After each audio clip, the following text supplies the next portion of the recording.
Začiatok roka 2026 máme za sebou, no a realitný trh bol, povedzme, celkom zaujímavý. Na jednej strane stabilizácia, na druhej aj vďaka geopolitickým otrasom veľa otáznikov. No a ako sa v tomto prostredí darilo prvému realitnému fondu, tak o tom sa porozprávame s Vladimírom Bolekom. Dobrý deň. Dobrý deň, ďakujem za pozvanie. A aby sme sa pozreli na túto tému aj v takom širšom kontexte, tak je tu aj Michal Ďurica. Vítaj. Ahoj, ďakujem za pozvanie. No a máme pripravené aj otázky od našich divákov, tomu sa budeme venovať teda v závere. Ale poďme teda rovno k veci, ako dopadol prvý kvartál pre prvý realitný fond. Asi je nevyhnutné povedať, že prvý realitný fond je dlhodobo nastavený strategicky a jeden kvartál neznamená zásadnú zmenu. Samozrejme, vonkajšie vplyvy môžu vplývať na výkon fondu. Na druhej strane ten kvartál je relatívne krátka doba na to, aby zásadným spôsobom zmenila nejaké smerovanie fondu. Keď sa pozrieme na to vonkajšie prostredie, tak vidíme, že naozaj prišla nejaká väčšia geopolitická neistota. A svet začína sa naozaj trieštiť na nejaké geobloky. A na druhej strane, čo sa týka realitného trhu ako takého, tak ten realitný trh zatiaľ necíti zásadným spôsobom posun vo vnímaní, pretože ten realitný trh spĺňa základné charakteristiky ponuky a dopytu a ten dopyt je tvorený ekonomickými subjektami, ktorí na tom trhu pôsobia a keďže tie skôr prehodnocujú iba teraz tie následky na svoju činnosť, tak sa to na tom realitnom trhu prejaví pravdepodobne s nejakým oneskorením. Ako ste povedali, tak ten geopolitický alebo tá geopolitika, všetko sa to tu mení, nejakým spôsobom sa to triešti. Michal, zapadá tento vývoj do toho, čo vidíme globálne? Áno a nie. Akože keď sa pozrieme na to, čo nám finančné trhy a geopolitika prinesie od začiatku roku, tak vidíme ako situáciu akože úplne diametrálne odlišnú zo začiatku roka, kedy sme išli na nejaké pozitívne vlne, darilo sa viacerým rizikovým aktívam, dlhopisom, akciám, drahým kovom, rovnako aj realitám. A potom vlastne máme tu ako situáciu po vypuknutí vojny v zálieve, situácia s Iránom, kde vidíme, že finančné trhy reprezentované aktívami rizikovejšieho charakteru, ako sú akcie, možno nejaké korporátne dlhopisy, videli akože veľké prepady, čo sme napríklad na tom realitnom trhu nevideli a vidíme, že minimálne v tej druhej polke toho kvartálu bolo jasne ako nejaký také odpojenie sa tých verejných trhov, napríklad akciových a dlhopisových a napríklad toho realitného trhu, ktorý veľmi na takéto geopolitické rizika nereaguje, tak promptne tá volatilita vlastne tam bola, teda vlastne žiadna nebola zatiaľ. Tu je asi pekne vidieť na tom, čo Mišo povedal, že ako ten realitný trh reaguje s oneskorením. Akcie na nejaký popud reagujú v podstate okamžite. Takisto dlhopisové trhy, ale tie reality nesú sebe vďaka tej svojej charakteristike to oneskorenie, ktoré dopadá na tie subjekty s nejakým časovým oneskorením a samozrejme sa to aj následne prejavuje na tom realitnom trhu, ale s oneskorením. Rovnako na tom realitnom trhu chýba aj potom ten sentiment, ktorý akože zvykne hýbať vlastne tými akciovými, tými dlhopisovými trhmi kvázi hneď a je to koľkokrát otrhnuté tie pohyby, sú otrhnuté od nejakého toho základného fundamentu, ktoré vlastne z tých rizikovejších aktív vlastne vyplývajú, ale aj to čisté hnané vlastne nejakou emóciou, nejakým strachom a útekom do menej rizikových aktív. To som sa chcela spýtať, že ako to vyzerá z pohľadu investorov a správania teda kapitálu, ako oni pristupujú k tomu. Sme si povedali, že tento realitný trh na tieto geopolitické situácie reaguje trošku s oneskorením, ale ten investor to vníma hneď v tom čase. Je tam samozrejme časový nesúlad. Na druhej strane treba povedať, že práve v takýchto dobách neistoty, tak tie reality sú relatívne vyhľadovaný segment.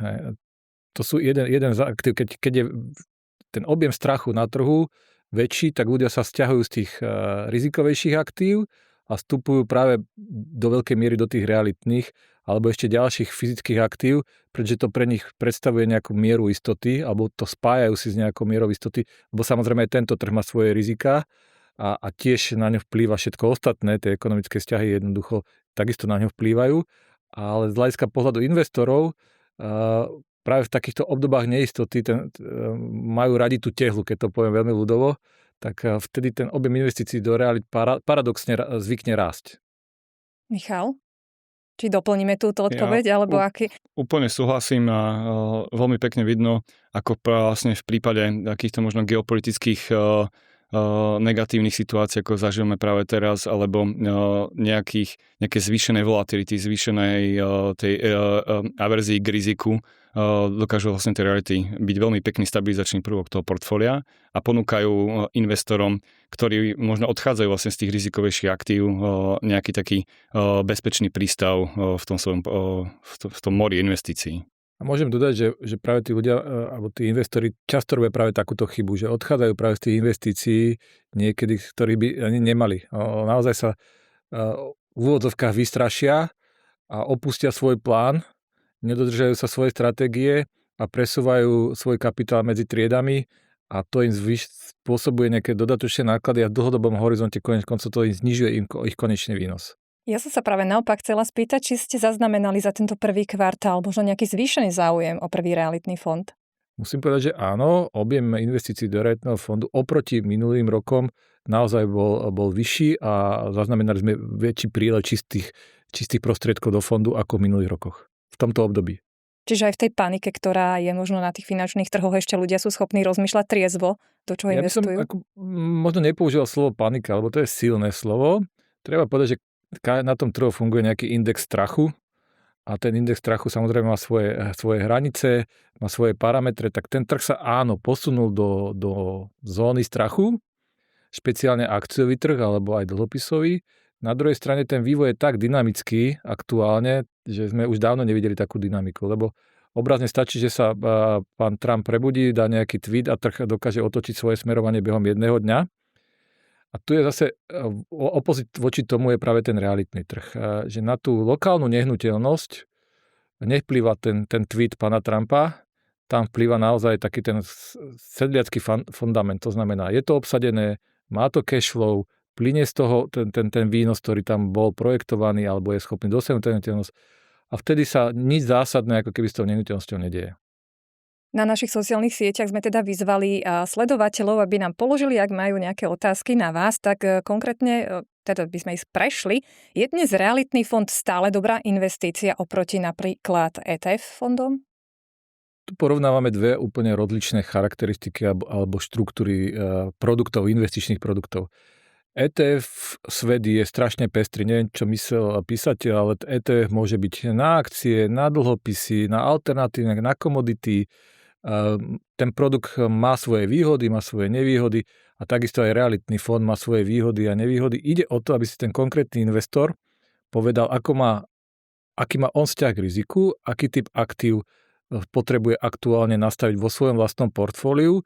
To znamená, že ten svoj šuflík naplní niečím a tam treba povedať, že tie reality patria do každého individuálneho portfólia v nejakej miere, v nejakých percentách.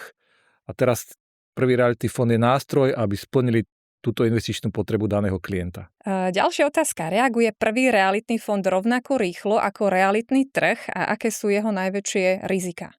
V princípe treba povedať, že realitný fond kopíruje vývoj na realitnom trhu. Realitný trh ako taký má ale dlhšie cykly, a možno ako bežný, dajme tomu akciový trh alebo dlhopisový trh, tie realitné cykly sú zvyčajne dlhšie. A s nejakým oneskorením, áno, ten realitný fond prináša de facto tú istú mieru rizika, tou svojou diversifikáciou, tým, že realitný fond je rozdelený do viacerých realitných segmentov, kopíruje celý realitný trh, okrem niektorých aktív, takže v nejakej miere a vo výraznej miere kopíruje vývoj realitného trhu. Michal, doplnil by si nejaké rizika? Ja by som možno ešte nedoplnil tie rizika, ale doplnil by som, že máme určitý typ aktív na tom realitnom trhu, ktorý reaguje oveľa promptnejšie a podlieha tiež nejakým zmenám emócií, zmenám volatilite, zmenám v nejakých rizikových faktoroch a to vlastne sú to raty. Hej, že to je nejaká kombinácia vlastne realitnej investície, ktorá má prvky akciovej investície a tam vidíme, že sa zmena sentimentu prejavuje vlastne na tých valuáciách tých rateov oveľa skôr ako na nejakom bežnom realitnom trhu, ako hovoril Vlado.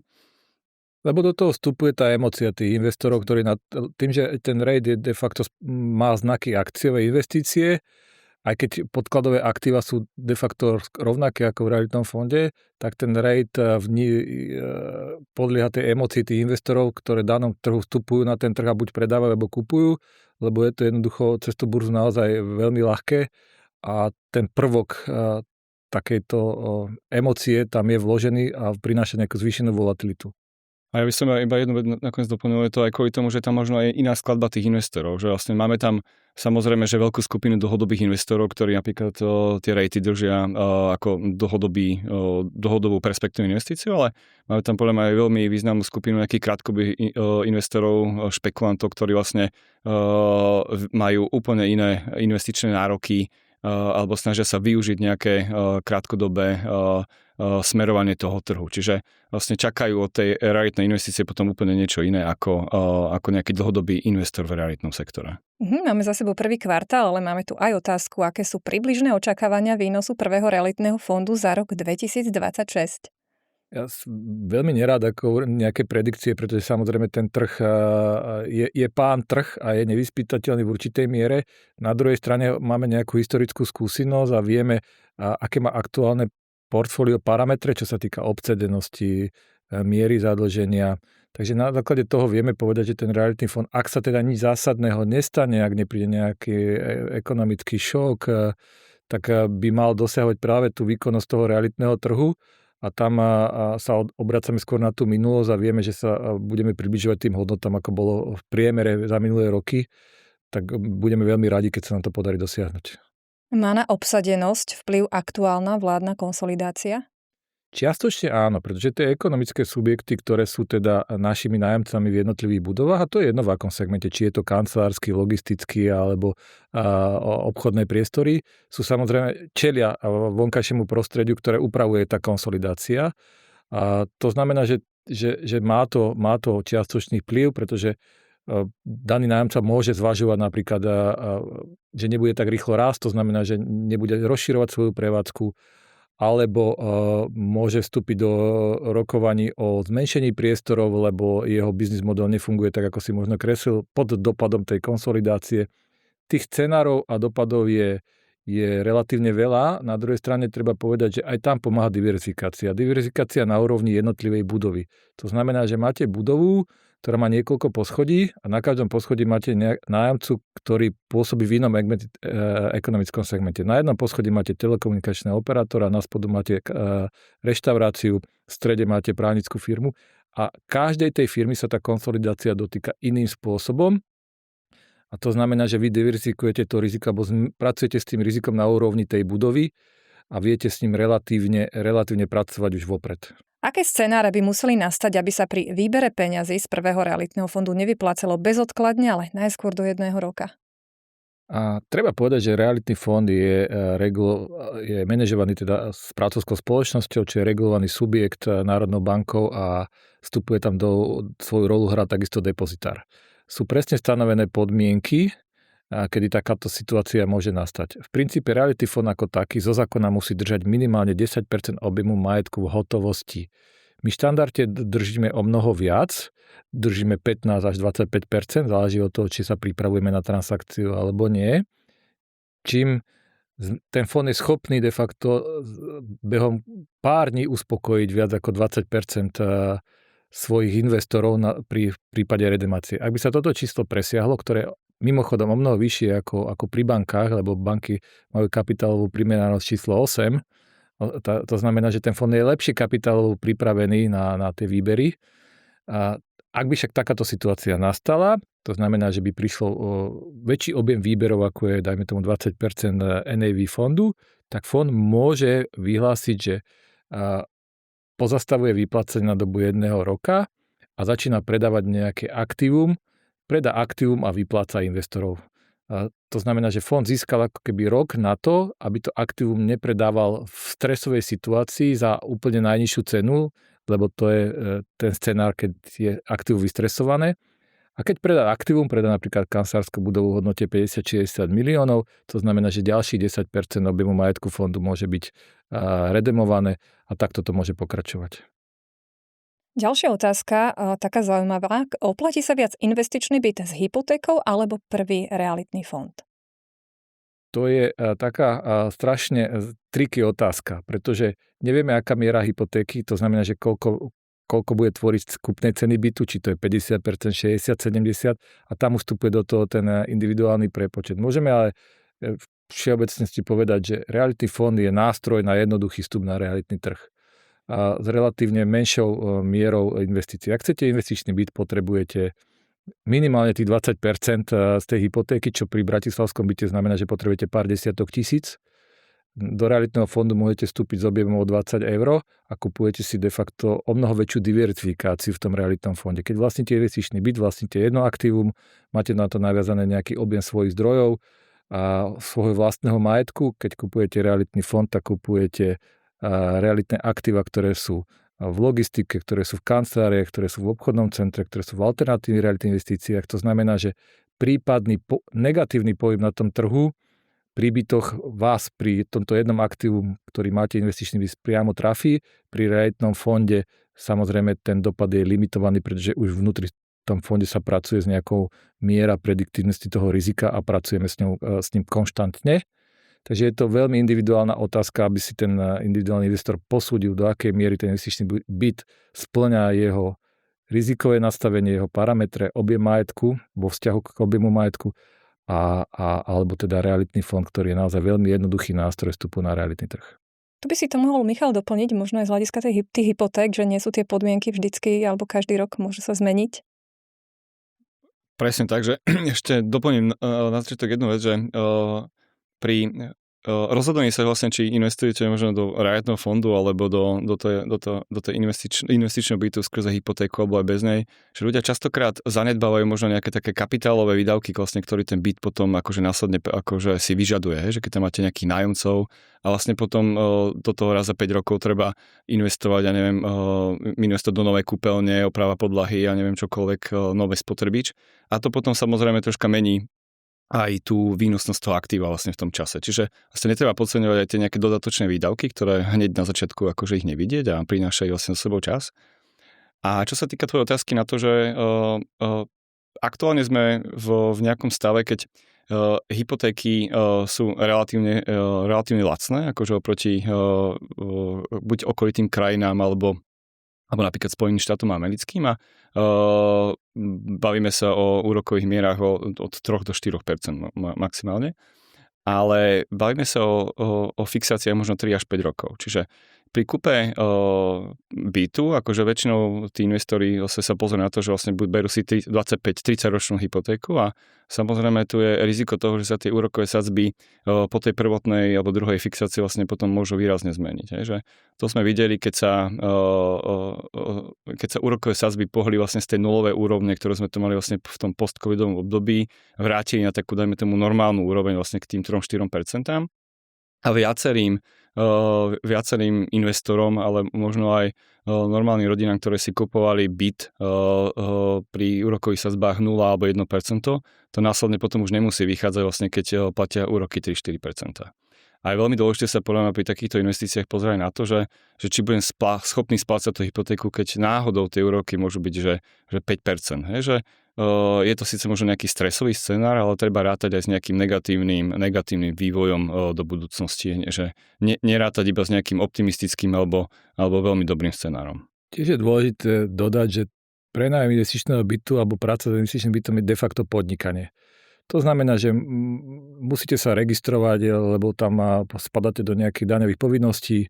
Všetky tie náklady, ktoré spomínal Michal, plus najviac ten byt musíte, keď ho prenajímate, tak rokujete teda s nájomcom, je tam nájomná zmluva, tvorba nejakých právnych dokumentov, musíte si kryť tie rizika v tej nájomnej zmluve, musíte to prípadne poistiť. To znamená, že je to naozaj určitá forma podnikania a treba si to naozaj zvážiť, prepočítať. Ľudia naozaj dosť často zabúdajú na takéto detaily a potom sú nemilo prekvapení, že prečo im to treba toľko nevynáša, ako si mysleli. Treba s tým jednoducho pracovať a ten model si prejsť naozaj dôsledne. Ďakujem vám páni obom za dnešný rozhovor. Vám ďakujem za sledovanie a ak máte akékoľvek otázky, pokojne nám ich napíšte do komentára, v niektorých z ďalších častí IAD Talks rozhovorov ich zodpovieme. Upozornenie, tento materiál je marketingovým oznámením. Skôr ako urobíte akékoľvek investičné rozhodnutie, pozrite si predajný prospekt, štatút a dokument s kľúčovými informáciami pre investorov fondu Prvý realitný fond, spravovaného IAD Investments, správcovská spoločnosť AS, ďalej len IAD v slovenskom jazyku v sídle IAD, na predajných miestach v sídle depozitára alebo na www.iad.sk. Pre viac informácií sa obráťte na svojho finančného sprostredkovateľa alebo na www.iad.sk. Hodnota investície do podielového fondu sa môže aj znižovať a nie je zaručená návratnosť pôvodne investovanej sumy. S investíciou do podielových fondov je spojené aj riziko. IAD je povinná vyplatiť podielový list podielového fondu Prvý realitný fond bezodkladne, na neskôr však predĺženej lehote 12 mesiacov. Majetok vo fonde Prvý realitný fond je podľa podmienok osobitného zákona investovaný najmä do nehnuteľností, vrátane príslušenstva na účely ich správy a predaja, do majetkových účastí v realitných spoločnostiach a do likvidných finančných aktív, z ktorých ekonomickej podstaty vyplýva úzke prepojenie s trhom nehnuteľností.